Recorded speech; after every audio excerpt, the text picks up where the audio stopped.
সুপ্রিয় দর্শক, আজকে আমাদের মাঝে উপস্থিত রয়েছেন কালিনারি আর্টিস্ট হাসিনা আনসার। শুভ সকাল আপু, কেমন আছেন? ভালো আছি, আপনি কেমন আছেন? আমি বেশ ভালো আছি। আপনাকে বরাবরই পেলে বেশ ভালো লাগে, বিকজ আমরা ইম্পর্টেন্ট কিছু খাবার দাবার নিয়ে কথা বলতে পারি, এবং খাবার দাবার হচ্ছে মোস্ট ইম্পর্টেন্ট থিং। আসলে আমাদের চলার পথে খাবার দাবার না হলে চলে না। একদম। সো আপনাকে পেলে আমরা কালিনারি আর্ট নিয়ে তো কথা বলি, কিন্তু তার পাশাপাশি আমরা আজ ব্যতিক্রম কিছু নিয়ে আলোচনা করব, যেটা আমাদের সমসাময়িক প্রতিনিয়ত প্রয়োজন। শুরুতেই একটু জানতে চাইবো আপু আপনার কাছে যে আপনার এখন ব্যস্ততা কেমন চলছে? আসলে রান্নার মানুষ, রান্না নিয়ে ব্যস্ততা। তবে সম্প্রতি আমার বাংলাদেশের ঐতিহ্যবাহী রান্না 100 রেসিপি ষষ্ঠ খণ্ড উদ্বোধনী অনুষ্ঠান ও এক্সক্লুসিভ অ্যাওয়ার্ড ফাংশনটা হলো, বইটা সামনেই রাখা আছে। একদম। তো অনুষ্ঠানটা অনেক সুন্দর হয়েছে, জাঁকজমকপূর্ণভাবে হয়েছে, কারণ আমরা এখানে অনেকগুলো সেগমেন্ট রেখেছিলাম। এখানে ছিল তারকাদের এক্সক্লুসিভ অ্যাওয়ার্ড ফাংশন, এবং ছিল আমাদের যারা মিডিয়াতে কাজ করছে নিরলসভাবে, যারা রান্নার অনুষ্ঠানগুলো পরিচালনা করছে, এবং বিভিন্ন নারীরা বিভিন্ন সেক্টরে আলোকিত হয়েছেন, সে আলোকিত নারীরা ছিলেন। এবং বড় বড় যে গ্রুপ আছে আমাদের ফেসবুক কুকিং গ্রুপগুলো এবং উদ্যোক্তা গ্রুপ, সেখানকার যে অ্যাডমিনরা আছেন এবং যারা খুব ভালো কাজ করছেন তাদেরকেও কিন্তু আমরা ক্রেস্ট সম্মাননা দিয়েছি। এবং সেখানে ছিল মানে এই 100 রেসিপিতে যে 100 নারী রেসিপি দিয়েছেন, সেই রেসিপিগুলোর প্রদর্শনও ছিল, এবং আমাদের বিচারক প্যানেল ছিলেন, এবং তারা খাবারগুলো টেস্ট করে সেরা 10কে পুরস্কৃতও করেছেন। এবং আমাদের এই অনুষ্ঠানের সাথে কিন্তু হচ্ছে টাইটেল স্পন্সর হিসেবে ছিলেন প্রাণ RFL। বাহ, চমৎকার। তো এই প্রিপারেশনটা শুরু কি আপনার উদ্যোগেই হয়েছিল? হ্যাঁ, এই প্রিপারেশনটা আসলে শুরু হয়েছে আমাদের প্রথম খণ্ড বই যখন আমরা বের করি, প্রকাশনা করি, তখনই এটা হয়েছে। কারণ আমরা এই যে 64টা জেলার রন্ধনশিল্পী, এদেরকে আমি এই বইগুলো কিভাবে দিব, তো আমরা এই জন্য প্রকাশনা উৎসব করি সবসময়, এবং একটা অ্যাওয়ার্ড ফাংশনও রাখি। হ্যাঁ, তো প্রথম খণ্ড, দ্বিতীয়, তৃতীয়, চতুর্থ, এভাবে ষষ্ঠ পর্যন্ত চলে আসলে এটা আমারই পরিকল্পনা, এবং আমাদের একটি টিম আছে, আমরা আলোচনার মাধ্যমে এগুলো করি, যেন এই বইগুলো খুব সহজেই সবাইকে আমি মানে একটা ইউনিটির মাধ্যমে দিয়ে দিতে পারি। কারণ যারাই হচ্ছে এসেছে তারা কিন্তু তাদের জন্য ছিল সার্টিফিকেট, এবং হচ্ছে এই বই 3টা উপহার স্বরূপ ছিল, এবং আরো ক্রেস্ট ছিল। গরমকাল কিন্তু চলে এসেছে, গরমকালকে ঘিরে কিন্তু খাবার দাবার নিয়ে অনেক বেশি একটা প্রবলেম ফেস করতে হয়, যে খাবার নষ্ট হয়ে যায়, ফ্রিজে রাখতে হয়। এবং স্পেশালি যদি বলি যে কর্পোরেট সেক্টরে যারা জব করেন তাদের জন্য হয় সকালের সময়টাতেই খাবার টিফিন হিসেবে তারা নিয়ে আসেন। তো যে খাবারের যে একটা হেল্পের, একটা খাবারের ভালো রাখার যে একটা টেকনিক, সেটা কিভাবে অ্যাপ্লাই করা যেতে পারে? খাবারই তো হচ্ছে চালিকা শক্তি।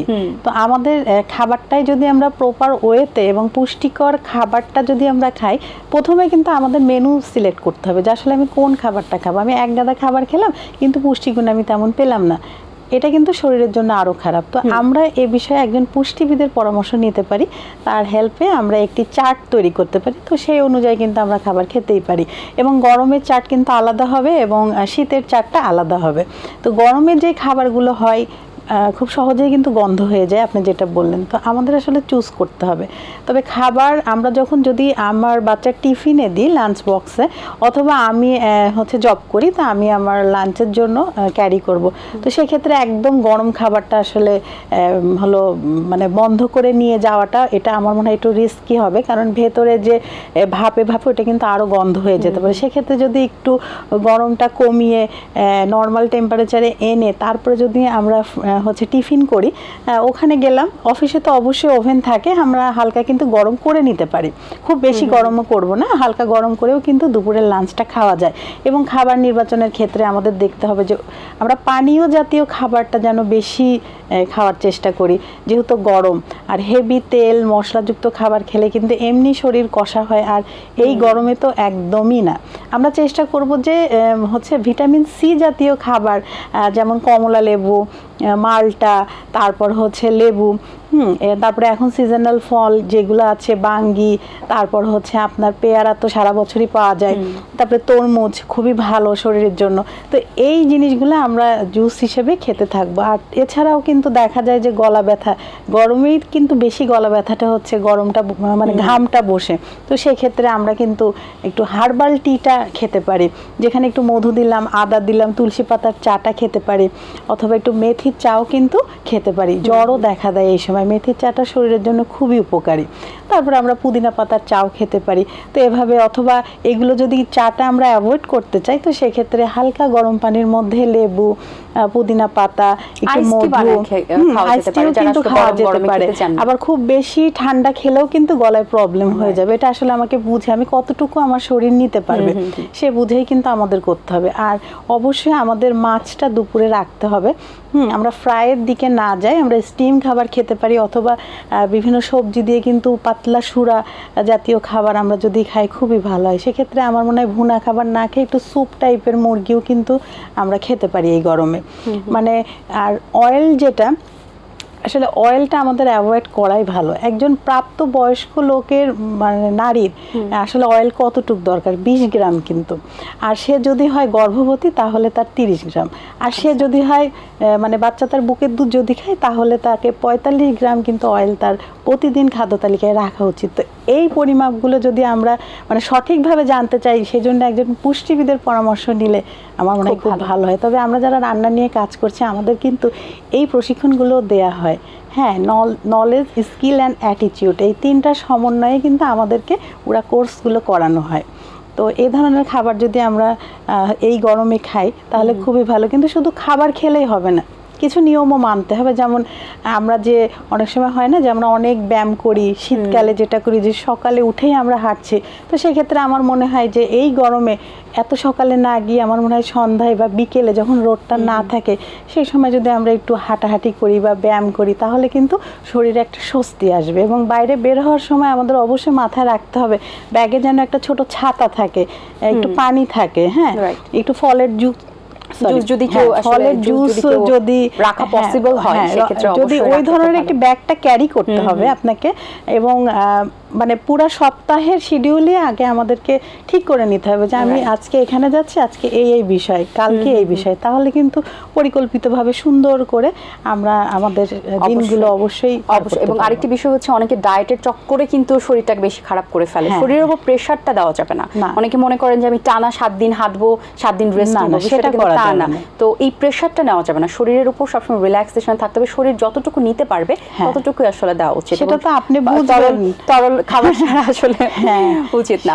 আপু আবার একটু অ্যাওয়ার্ড ফাংশনে আসতে চাই। অ্যাওয়ার্ড ফাংশনটা এত সুন্দরভাবে সম্পন্ন হচ্ছে, যারা এটা দেখে আগ্রহী এখন, যারা আসলে অ্যাওয়ার্ড পেতে চান তারা কিভাবে যোগাযোগ করতে পারেন আপনার সাথে? আসলে এই অ্যাওয়ার্ডটা বেসিক্যালি আমরা যে ক্যাটাগরিতে দিই, বিভিন্ন ক্যাটাগরিতে থাকে। যেমন তারকাদের একটা ক্যাটাগরি থাকে, তার মিডিয়া যে পার্সোনালিটি তাদের একটি থাকে, এবং যারা উদ্যোক্তা লেভেলে আছেন, যারা সংগঠক তাদেরও কিন্তু একটা ক্যাটাগরি থাকে। তো আমরা কি করি, এই সারা বছর এই সিভিগুলো কালেক্ট করি। আমাদের হচ্ছে ইমেল অ্যাড্রেস আছে এবং নাহার কুকিং ওয়ার্ল্ডের পেজে ওইখানে মোবাইল নাম্বারও আছে এবং হোয়াটসঅ্যাপ নাম্বারও আছে। তো সেখানে যোগাযোগ করলে আমরা সিভিটা আগে কালেক্ট করার পরে আমাদের যে টিম মেম্বাররা আছেন তারা মিলেই সিলেক্ট করে যে আসলে কাকে কাকে এবছর আমাদের ক্রেস্ট বা অ্যাওয়ার্ড দেওয়া উচিত বা তিনি যোগ্য। আসলে মানে সম্মাননা পেতে কিন্তু সবার ভালো লাগে, কাজের উৎসাহ দ্বিগুণ বেড়ে যায়। এতে হয় কি, ওরা আরো দ্বিগুণ উৎসাহে কাজ করে।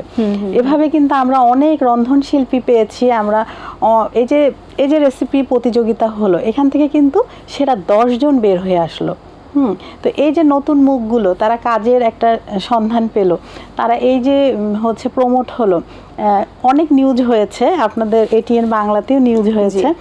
জি, তো এরকম বিভিন্ন জায়গায় কিন্তু তাদের প্রমোশনটাও হয়ে গেল। তো এই ধরনের মাঝে মাঝে অনুষ্ঠান হলে যারা নবীন উদ্যোক্তা আছেন, যারা রান্না নিয়ে কাজ করছেন বা অন্য সেক্টরেও, তাদের মানে সব দিক থেকে তাদের প্রচার আর প্রসার হবে, তাদের উৎসাহ বেড়ে যাবে। এই যে আপনার যে প্রচেষ্টাটা, এবং এই প্রচেষ্টায় আরেকটা জিনিসও কিন্তু ঘটে, যারা অনেকে মনে করেন যে আমি তো একটি রান্নাই পারি, অথবা আমি খুব রান্না পারি না, আমার রান্নার মধ্যে কি বিশেষত্ব আছে যে আমাকে তারা সিলেক্ট করবে, এই যে একটা কনফিডেন্স যে পায় না তারা। সো এইটাও একটা ব্যাপার কিন্তু কাজ করে যে আসলে তারা তাদের মধ্যে হয়তো কাজ করে যে আমার থেকে অনেক ভালো ভালো রেসিপি আছে, আমারটা হয়তো বা অ্যাকসেপ্ট নাও করতে পারে। তাদের উদ্দেশ্যে কি বলার আছে, যাদের এই ছোট্ট একটু কনফিডেন্স আছে যে আমি একটু পারি, তাদের জন্য কি বলবেন আপনি? আসলে আমি তো কাজ করছি ঐতিহ্যবাহী খাবার নিয়ে। আসলে ঐতিহ্যবাহী খাবার কি, মানে এটা যে শেফ হতে হবে এমন কিন্তু কথা না। কারণ আমাদের যে নানি দাদিরা ছিল, ঐতিহ্যবাহী খাবার মানে কিন্তু পরম্পরার খাবারগুলোকে আমরা বুঝি। তো এটার জন্য আপনাকে শেফ হতে হবে সেটা না, আপনি নর্মাল হাউসওয়াইফ হয়েও কিন্তু আমাদের এখানে রেসিপি দিতে পারছেন। ঐতিহ্যবাহী খাবার হচ্ছে ধরেন যে খাবারগুলো মানে ওই এলাকায় বহু যুগ ধরে বহু কাল ধরে সকল মহলে সমানভাবে মানে গ্রহণযোগ্যতা তার আছে, যুগের পর যুগ চলে যাচ্ছে কিন্তু সেই খাবারের ওই গ্রহণযোগ্যতা থাকছে। তো সেই খাবারগুলো আসলে আমরা তো বাসায় করি, তাই না? এটা অনেককে কনফিউজ, আপনি যেটা বললেন হতে পারে যে আমি কি পারবো, আমার পক্ষে কি সম্ভব? অবশ্যই সম্ভব, কেন নয়? কারণ আপনি তো এই খাবারগুলো খেয়েই বড় হয়েছেন। আপনার আম্মা, আপনার নানি বা আপনার দাদি সেই খাবারগুলো রান্না করতো, তো আপনি তাদের থেকে জেনে আমাদেরকে রেসিপি দিতে পারেন।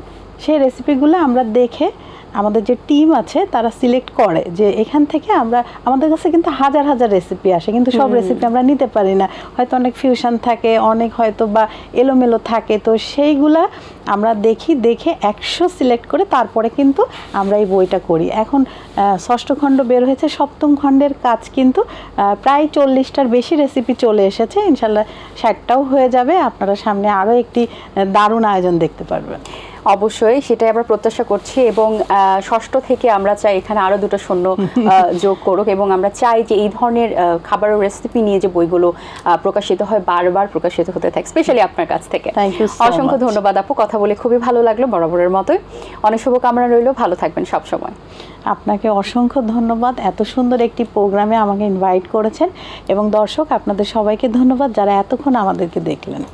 দর্শক, আশা করছি আজকের আয়োজন আপনাদের ভালো লেগেছে। আমার আজকের এই সুন্দর ড্রেসটি স্পন্সর করেছে আনজারা। সবাই ভালো থাকবেন, সুস্থ থাকবেন, এবং এটিএন বাংলার সাথেই থাকবেন। আল্লাহ হাফেজ।